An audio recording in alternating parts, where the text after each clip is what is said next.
the holy trinity of gaming. You got Xbox, Nintendo, and PlayStation.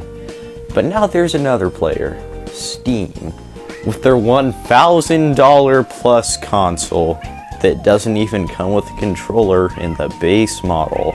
Also, excuse my cat meowing. She just does that a lot. Anyways, Steam. You know what? If you own a computer, then you probably love it. Unless you work at the Epic Game Store, and then it's, you know, the literal bane of your existence. They've got all their cheap sales, which aren't even that good anymore, but I'll get into that in a little bit. Steam, however, is not the only topic of today, as I've got a little bone to pick with PlayStation. Why would you take your games off of PC? Like, come on, like, we're not getting Wolverine on PC now. Like, thanks a lot, Sony. You greedy Also, the price raises, Sony, on the PS5. That console's been out for how many years? I'm gonna look it up real quick. How many years has the PS5 been out? 5 years, almost 6 years. And you're raising the price. You're raising the price. 6 years, Sony. And I know Nintendo did that with the Switch also. But, you know, I can't even defend that. That was just screwed up. That just straight up sucked. Like, you just want them to buy the Switch 2 that bad. And also, I'm sure it worked. Like, I'm sure it did.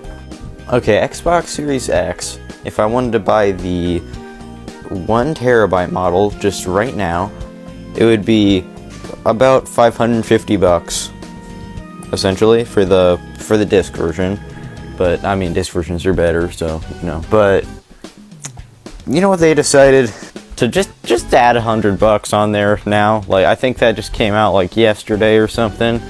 I mean, at least these three consoles, the one thing they have in common besides raising their prices a stupid amount is at least they come with a controller in the base model.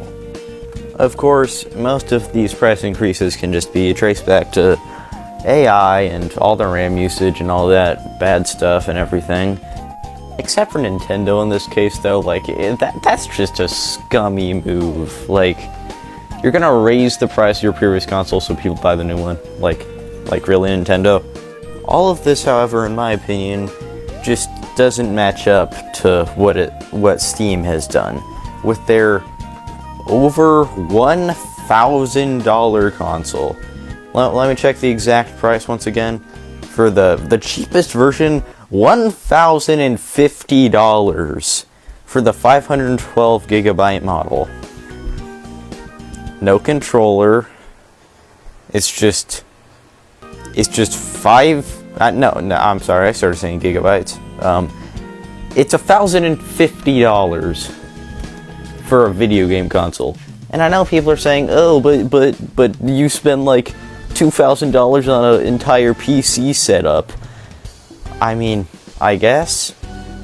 Or you could just get a cheaper pre-built PC and just like get a monitor at like frickin' Goodwill or whatever.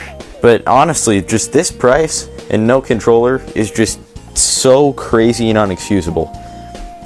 So for it to come with controller, 512 gigabyte model, $1,128. 2 terabyte model, $1,349. 2 terabyte with controller, $1,428. In genuinely what world should a console cost $1,428? If it's a video game. You know, people always give the, you know, PCs are more expensive excuse. At least you can do more stuff than just play games on that. All these console prices are pretty inexcusable, in my opinion. Except, I think the Switch 2 is a pretty fair price. Like, you get a handheld, you get the console. Like, it's 2-in-1. I know they're gonna raise the price on that, which does really suck, but it's still cheaper than everything else on the market. So, frankly, I think that's a pretty good deal. And, you know, I know the specs are, like, on par with the PS4, but, like, you can see what Nintendo has been able to do with that hardware, with the new Star Fox game, or, you know, remake of the remake of the remake of the remake, or whatever. You can see the amazing graphics they've done with that. Same with, like, Donkey Kong Bonanza as well. There was another game I was trying to think of, but I can't. I'll edit it in if I remember. I am also, to be fair though, I am biased because Nintendo's my personal favorite gaming company. Also, Xbox, what was your handheld called again? Like the, it was the collab, right? Xbox, like, it was the ROG Ally. Yeah. What are you doing with that? That was such a fumble. Genuinely.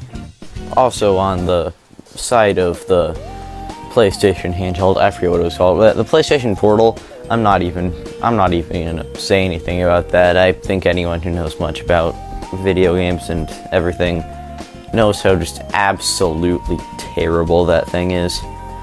But now, moving away from consoles, let's talk about game pricing. Because game pricing, it's really getting, it has its ups and downs a lot. You know, we have Mario Kart World being like, you know, $80, which is absolutely crazy. And then we also have things like, you know, more of a direct comparison because Nintendo. We have the, you know, Star Fox remake at only $50 with, like, just amazing graphics. So you will about the character design, I guess. I personally like it, but that's just my opinion. Now, in the 90s, I wasn't alive then, but so from what I've heard at least, video games were around $60 in the 90s. And that was basically just the main pricing still up to now for a very long time, as I'm sure everyone obviously knows. So their increase to $70, of course it sucks, but I mean, the amount of, like, care and work that goes into most of these games, not some of them, is crazy. Like, there's so much put into them, and I think often it is worth the price. But Nintendo, I got a bone to pick with you. Okay, so your games are for kids, right? Then why are you charging $80? Like, you know, Xbox, PlayStation, you know, those are for, like, you know, teenagers and adults. I mean, not all teenagers have jobs, so, you know, that pricing sucks for them. Nintendo, come on guys, like, you're supposed to be the family-friendly console, just, you know, fun for everyone. Yeah, and you're charging $80 for Mario Kart. Like, how is a kid supposed to afford that? How's a kid supposed to go and ask their middle-class family, hey, will you buy me the new $80 video game? Like, that's just not gonna happen, frankly. And I guess sales might show otherwise, but now to give Nintendo some credit though, Star Fox Remake, $50. I mean, you know, the game, it's, you know, it's like 1 to 2 hours. My cat's meowing at me again, I don't know what she wants. You know, it's like a 1 to 2 hour game on average, unless you just really suck. So, $50 pricing, it has a lot of replayability. I'd say it's, you know, worth the price. I feel like Nintendo's Ocarina of Time remake, I want to see how much that's going to be, for sure. Because that could... I'm just curious if it'll stay with the $50, or if it'll be significantly higher. Now, one thing I'll give extreme credit to, the Oblivion remaster. Like, I know this is kind of a late topic, but it's just so cheap for the price. Like, it's crazy. I mean, I'll give credit to Xbox and Bethesda there. Like, that was a really cool thing. It just released later the same exact day, and it's a really good price. I think that, on average, all remakes should be about $50. Or remasters, whatever you want to call them. That's my personal opinion on that. Also, so we got $80 for GTA 6. From what I have seen, you know, obviously through the trailers and everything, how long it's been, in the works, I think that that is most likely a very fair price. Now, there's also the thing about games, physical games, don't even come with games anymore. When it comes to game key cards, I know so many people have a problem with those. I personally don't mind them at all. I think it's totally fine. Maybe people will get pissed at that, but I think game key cards are fine, honestly. I think it's a fine alternative. With GTA 6 though, it doesn't even have a disc. Like, really? No disc? Where's the game? That's enough ranting about that. So, for my little final topic of today, we have Steam's sale. You know, they always do these summer sales, winter sales, fall sales, whatever. Maybe they don't even have spring and fall. You know, these were huge events that people would look forward to. They're not that great anymore. Like, it's just kind of all 20% off deals. That's basically it. I mean, I still bought things. I bought 3 games. I bought, let's see, let me remember. Okay, I bought Hollow Knight. Never played that. I've been enjoying it so far. I bought Starship Troopers Extermination. And I bought Sonic the Hedgehog, Sonic Mania, whatever. I bought those 3 games. It costed me like $30 plus. Yeah, it cost me like about $32. Oh my god, my cat just literally rolled off the couch. She landed on her feet, but oh my gosh. Where was I? Right, okay, so those 3 games cost me $30. They were all on sale. Like, just, come on though. Like, I haven't had a PC for a super long time, but even a few years ago, I remember the sales being better. And I hear a lot of people online talking about that they used to be much better in, the olden times.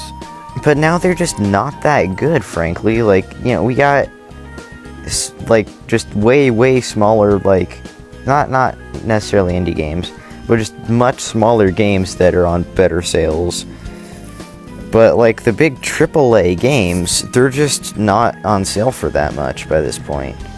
Like, the newer games, even, like, year-old games, they're just not on a great sale. Also, I'm not even gonna get started on just how much I kind of hate the Steam controller, because I'm tired of rambling, and I think no one's gonna keep listening to me rambling, so I'll see you guys whenever I feel like I want to upload again, because I barely ever do, and I would like to do it more often, and I really want to. So I'm gonna start doing that. I'm gonna make a pledge to myself right now. I'm gonna upload monthly, at least, for right now. So everyone, have a good day, and see you next time. Peace out.